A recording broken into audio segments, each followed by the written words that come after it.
Good morning everyone. So welcome to YouTube channel of mbsspower.com.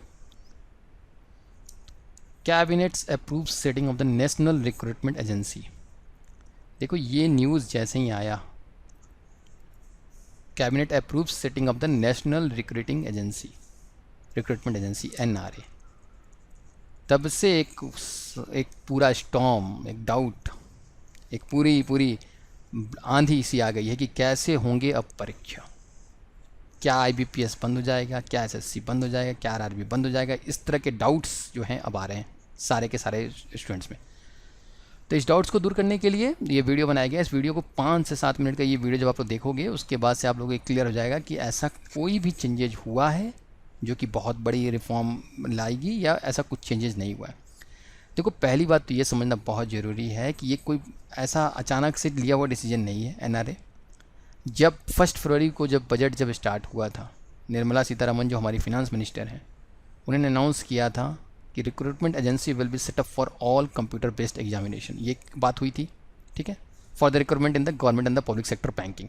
तो NRA की स्थापना होने की जो सूचना थी, जो इन्फॉर्मेशन थी, वो 1 फरवरी को डिलीवर कर दी गई थी। सेकेंड थिंग, अभी हाल में ही जो एजुकेशनल पॉलिसी का रिफॉर्म हुआ है, एजुकेशन पॉलिसी अब पूरी तरीके से जो चेंज होने की जो आई थी न्यूज़ में, उन दोनों चीज़ों को अगर आप लिंक करोगे तो NRA का ये जो इस कैबिनेट के द्वारा जो अनाउंस हुआ है, ये कुछ बहुत ही सरप्राइजिंग न्यूज़ नहीं है। ये एक्सपेक्टेड था, इट्स वेल एक्सपेक्टेड था और it should be well welcomed by everyone. सभी लोगों को अब उसके हिसाब से तैयारी करनी है। अब है क्या, देखो अब क्या है, पहले स्टेटमेंट पढ़ते हैं। At present the candidates have to appear for the multiple examinations conducted by a multiple agencies at a different point of the time. Different exams के लिए, डिफरेंट पेपर्स के लिए, डिफरेंट जॉब्स के लिए कई बार एक आदमी को मल्टीपल एग्ज़ाम्स फॉर्म भरने होते थे, मल्टीपल एग्ज़ाम्स देना होता था, ठीक है। This places enormous burden on the time, efforts and the cost for the young people. देखो ये बोथ वे है। जो एग्ज़ाम जो सेट करते हैं उनके लिए भी ये बार का खर्चा था, लेकिन क्योंकि वो अलग अलग एजेंसी रहती थी उनके ऊपर बर्डन कम रहता था। लेकिन एक बंदा जो अलग अलग एग्ज़ाम देता था, RRB, बैंक, IBPS, SSC, ये तो अलग अलग एग्ज़ाम देता था ना। ये इसके लिए देखो, RRB को अपना एक एग्ज़ाम कंडक्ट कराना है, IBPS को अपना एक एग्ज़ाम कंडक्ट कराना है, SSC को अपना एक एग्ज़ाम कंडक्ट कराना है। लेकिन इस आदमी को, ह्यूमन को, ये एग्ज़ाम भी देना है, ये एग्ज़ाम भी देना है, ये एग्ज़ाम भी देना है। तो इसके लिए कॉस्ट, एफर्ट और टाइम तीनों वेस्ट हो रहा था।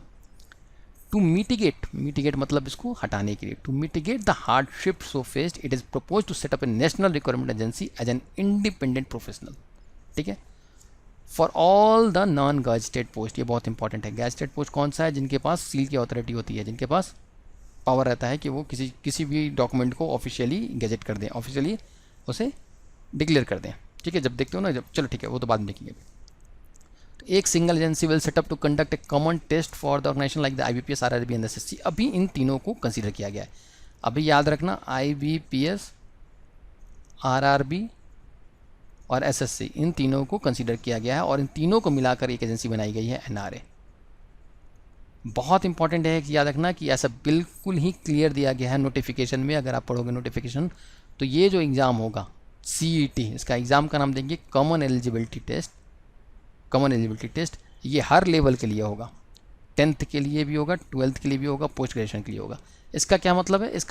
इसका मतलब यह है कि जैसे बैंक का एग्ज़ाम देते थे आप, IBPS का एग्ज़ाम देते थे, तो IBPS वाले 10th वाले तो देते नहीं थे, 12th वाले देते नहीं थे। इसको कौन देता था? इसको देता था ग्रेजुएशन वाले, पोस्ट ग्रेजुएशन वाले। तो पोस्ट ग्रेजुएशन वाले वो CET PG का टेस्ट देंगे, CET PG का टेस्ट देंगे।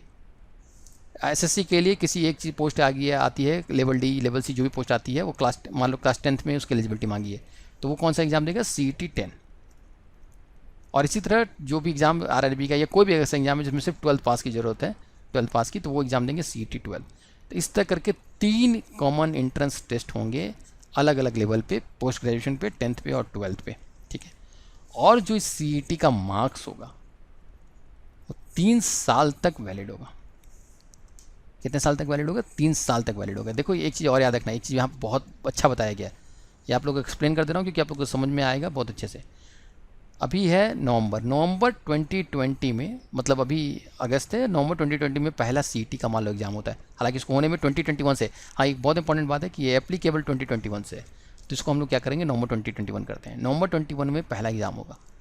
फिर अगर CET अगर CET मान लो पोस्ट ग्रेजुएशन, फिर से ये CET PG अगर उसी साल में जुलाई 2022 में होता है, और यहाँ पे आपका मार्क्स आता है 142 और यहाँ पे आपका मार्क्स आता है 152, ठीक है। तो अब आपका ये जो बेस्ट मार्क्स होगा ये 152, ये यहाँ से लेकर जुलाई 2025 तक वैलिड रहेगा, ठीक है ना।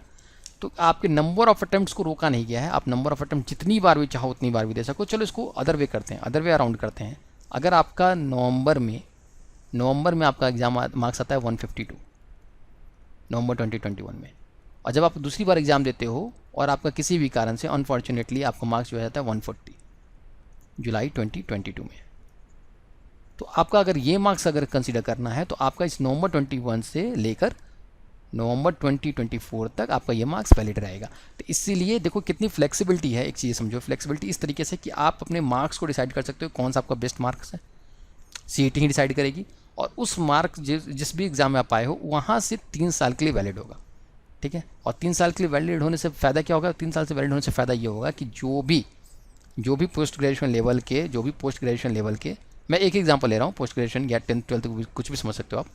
तो इस CET पोस्ट ग्रेजुएशन में अगर आपके मार्क्स 150 आ गए हैं तो इसके बाद जो भी एग्ज़ाम पोस्ट ग्रेजुएशन बेसिस पे रखा जाएगा उसमें आप स्क्रीनिंग लेवल पे, प्री लेवल पे आप उस मार्क्स को कंसीडर करके क्वालिफाई हो सकते हो या डिस्क्वालीफाई हो सकते हो। ये मार्क्स जो है ये प्राइवेट एंटिटी से भी शेयर कर दी जाएगी, जैसे कि मान लो आप किसी HAL का, बस एक एग्जांपल के तौर पर बता रहा हूँ, HAL PSU का एग्ज़ाम देते हो आपके इसमें मार्क्स आ जाते हैं, मतलब एक CET एग्ज़ाम देते हो आपके उसके मार्क्स 150 और इसका कट ऑफ जाता है 155, तो आप 155 के लिए इसमें कंसीडर नहीं हो पाते, आप इसमें डिस्क्वालीफाई हो गए। लेकिन आपका क्योंकि मार्क्स 154 है, 150 है, बहुत क्लोज थे निकालने के लिए प्री के लिए, तो ये जब ये जो मार्क्स जो है अब ये प्राइवेट फर्म्स को जब शेयर की जाएगी, तो जो भी HAL के सब्सिडरीज कंपनी होंगे, HAL के जो भी प्राइवेट वेंडर्स होंगे, HAL उस मार्क्स को लेकर आपको रिक्रूट करने के लिए सोच सकता है। तो देखो इससे क्या है, इससे जॉब अपॉर्चुनिटी थोड़ी सी खुलेगी, मतलब गवर्नमेंट में प्राइवेट में जॉब अपॉर्चुनिटी खुलेगी, ये समझना है बहुत ज़रूरी, ठीक है। ये एग्ज़ाम हो गया। So the list of the qualifying candidates of the CET exams will be forwarded to the different agencies to conduct the main exam separately. अब यहाँ पे जो एक चीज़ है, आपका जो क्वेश्चन है और आपके जो डाउट्स हैं, जो आप इतना परेशान हो रहे हो, उसको याद रखो। IBPS ख़त्म नहीं हो रहा, SSC ख़त्म नहीं हो रहा, RRB ख़त्म नहीं हो रहा। ये अपने अपने बोर्ड्स हैं, अपने अपने एग्ज़ाम देंगी, लेकिन इनको प्री लेवल पे स्क्रीनिंग जो इनका होता है, इन सब का जो स्क्रीनिंग होता है, स्क्रीनिंग मतलब फर्स्ट लेवल ऑफ द जो रिक्रूटमेंट होता है, वो प्री लेवल CET करके इनको दे देगी, CET करके इनको लिस्ट दे देगी, CET इनको लिस्ट दे देगी और इनको लिस्ट दे देगी। अब इनको सिर्फ मेंस को ऑर्गेनाइज़ कराना है, इससे फ़ायदा क्या होगा? आप लोग को लग रहा होगा, समझ में आ रहा होगा कि इससे फ़ायदा क्या हो रहा है। इससे फ़ायदा क्या आ रहा है कि एक कॉमन लेवल पर आपने स्क्रीन करके बच्चों को निकाल दिए। इस बोर्ड को भी कितना आसान हुआ, सिर्फ उसमें से सिलेक्ट करने हैं अब मेंस को, इसमें से भी सिलेक्ट करने हैं मेंस को, और उसी में से कुछ सिलेक्ट करने हैं इनको। तो उनका फ़ायदा क्या है कि जैसे कि आप कोई बच्चा जो है अगर एग्ज़ाम निकाल लिया और उस एग्ज़ाम में अगर IBPS नहीं क्लियर हो रहा है, वो SSC में बैठता है या RRB में बैठता है या किसी भी एग्ज़ाम में बैठता है, तो उसका मेंस में उसकी एक एलिजिबिलिटी बन जाएगी। ऐसा नहीं है कि किसी दिन वो एग्ज़ाम नहीं दे पाया, किसी कहीं पे कोई रास्ता ब्लॉक है या कुछ वो एग्ज़ाम सेंटर पे नहीं पहुंच पाया, उसने SSC का एग्ज़ाम नहीं दिया तो उसका पूरा करियर खत्म हो गया। नहीं, स्क्रीनिंग लेवल पे CET में वो अपने मार्क्स दे देगा, यहाँ से आपको डिफरेंट एजेंसीज़ को लिस्ट दे दी जाएगी। तो अभी इस डिफरेंट एजेंसी जिनको लिस्ट शेयर की जाएगी CET की, उसमें 3 है, IBPS, SSC और RRB। बाकी का काम ये IBPS बोर्ड करेगी। उसके बाद का इंटरव्यू और जो भी मेंस और जो भी प्रोसीजर होगा वो सब अपना IBPS बोर्ड करेगी, SSC बोर्ड करेगी, रेलवे रिक्रूटमेंट बोर्ड करेगी, ठीक है, या रीजनल रूरल बैंक करेगी, ठीक है। तो इसका मतलब कि अभी सारी ऑर्गेनाइजेशन, सारे एग्ज़ाम्स होंगे, लेकिन स्क्रीनिंग लेवल पे चीज़ों को कॉमन कर दिया जाएगा। इसका बहुत फ़ायदा भी है। देखो एक कॉमन आदमी अगर एक बार में अगर 10 फॉर्म भरता है प्री के लिए, अलग अलग एग्ज़ाम के लिए, उसकी तैयारी नहीं है लेकिन फिर भी वो फॉर्म भरता है, मान लो, ठीक है, तो उसके हर फॉर्म के लिए 500-600 देता है, 600 × 6 3600 वो पे करता है, और प्री में ही क्वालिफाई नहीं हो पाता। कम से कम क्या, इसे 600 × 1 एक एग्ज़ाम देगा, अपने आप को क्वालिफाई करेगा और इसके लिए मेहनत करेगा। देखो इसमें वो 6 अटैम्प्ट इसके दे सकता है, जो एक बार में उसके ख़त्म हो जाएगा। अगर उसकी प्रिपरेशन नहीं हो पाई है, अगर वो नहीं निकाल पाया तो इसमें भी नहीं निकाल पाएगा, किसी में भी नहीं निकाल पाएगा, क्योंकि उसका कट ऑफ नहीं क्लियर हो रहा है। यहाँ पे आप एक बार तैयारी करोगे, टाइम कितना सेव होगा, अप्रोच कैसा होगा। लेकिन अब क्वेश्चन आता है कि सिलेबस क्या रहेगा उसका। सिलेबस के बारे में अभी कोई जानकारी नहीं दी गई है। सिलेबस के बारे में जैसे भी कोई जानकारी आएगी हम लोग वीडियोज़ को डालेंगे।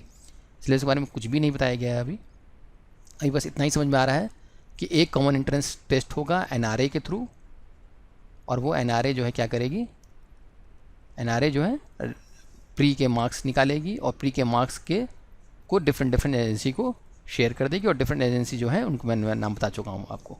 Now what is the NRA role? NRA will play an important role in handling the government jobs, provide the better access and the direct employment opportunity to lack of the youth of the country into the private organization also, because they will share the marks. ठीक है. अब एक non gazetted post के लिए इसको announce किया गया. अभी नॉन गैजेटेड पोस्ट क्या है? Group B, group C, group D. Gazetted post का मतलब ये है कि जिसको परमिशन होती है ऑफिशियल स्टैंप लगाने की on the behalf of the government. Government की तरफ से वो किसी भी स्टैंप को लगाकर किसी भी डॉक्यूमेंट को ऑफिशियल डॉक्यूमेंट बना सकता है, तो वो गैजेटेड पोस्ट होता है. और जो उसको नहीं कर सकता, जिसको उसकी परमिशन नहीं है, वो नॉन गैजेटेड पोस्ट है. ठीक है. अब अल्टीमेटली फ़ायदा हम लोगों को क्या है, स्टूडेंट्स को क्या फ़ायदा है? What are the benefits for the aspirants? The government will set up the National Recruitment Agency to recruit the candidates for the non-gazetted post. The exams and the other processes for SSC and the railway, which takes a lot of time, will be faster like IBPS. देखो अब क्या होता था, अब ये तीनों जो हैं एक ही एग्ज़ाम पे डिपेंडेंट है. फ़ायदा देखो, फ़ायदा RRB और SSC के एग्ज़ाम होते होते सालों साल निकल जाता है, कोई रिजल्ट नहीं आता है, या कुछ भी, या एग्ज़ाम के डेट्स नहीं आते हैं, फिर उसका एडमिट कार्ड नहीं आता, फिर उसका नोटिफिकेशन नहीं आता, फिर उसका रिजल्ट नहीं आउट होता है. ये सब सारे चीज़ अब ब्लॉक हो जाएंगे. क्यों? क्योंकि IBPS तो अपने बहुत ही टाइमली सब कुछ कराता है, कंडक्ट कराता है. तो इन सारे चैनल्स को रूट करने के लिए, स्ट्रीमलाइन करने के लिए अब एक एजेंसी है NRA, वो आपकी प्री निकाल के दे देगी, और प्री निकालने के बाद से आप अपने अलग अलग हैंडल करो. अब आपका क्वेश्चन आ रहा होगा यहाँ पे कि सर वो तो ठीक है, लेकिन प्री निकालने के बाद भी तो RRB और SSC में डिले हो सकता है. यस, इट मे बी, वो हो सकता है, लेकिन जब एक बार क्वालिफाइड लिस्ट जब निकल जाती है, तब जो बोर्ड रहते हैं उस बोर्ड पे भी थोड़ा सा प्रेशर रहता है चीज़ों को, एग्ज़ाम को कंडक्ट कराने के लिए. ठीक है. तो ये अभी NRA जो भी हुआ है उसके लिए इतने आपकी इन्फॉर्मेशन बहुत ज़रूरी है कि हाँ, आपके सारे क्वेश्चंस का आंसर एक बार फिर से रिपीट कर देता हूँ. IBPS, RRB, SSC बोर्ड तीनों कोई ख़त्म नहीं हुआ है, तीनों अपने अपने एग्ज़ाम कंडक्ट कराएंगे. मेंस के लिए, प्री के लिए एक ही बोर्ड आ गया है, वो है NRA, जिसका टेस्ट होगा CET 3 लेवल पे होगा, CET 10th, CET 12th, CET PG. फिर उसके बाद आती है CET के मार्क्स 3 साल तक वैलिड होंगे, और CET के मार्क्स प्राइवेट कंपनी को भी शेयर किया जाएगा. तो this is for increasing the chance of employment, not decreasing the chance of the employment. तो अभी जो भी डिसीजन आया है उसको आप बिल्कुल देख लीजिए. और एक चीज़ श्योर है कि कंपटीशन अब बहुत हाई होगा, तो आप कंपटीशन के लिए अपनी तैयारी जो है आज से एकदम अच्छे से स्टार्ट कर दो. Till then, thank you, all the very best.